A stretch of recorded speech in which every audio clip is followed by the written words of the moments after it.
on huvitav kokkusattumus, et kõigepealt jõudsin ma vaimselt omadega rappa. Kobasin kuskil sisemistes mülgastes ega teadnud, kuidas oma eluga edasi minna. Ja mõni aeg hiljem seisin ma füüsiliselt sel koheval turbasamblal.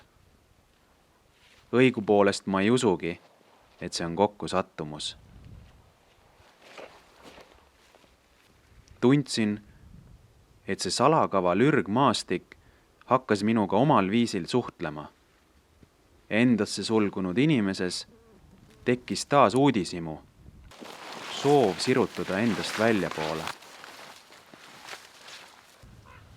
Juba vähese ajaga mõistsin, et olin end aastate jooksul kaotanud ja hinnangutest vaba maastik aitab mul näha oma tõelist mina. Ma teadsin, et see kõik on alles algus ja meil Rabaga on käia üks pikk ja ühine tee.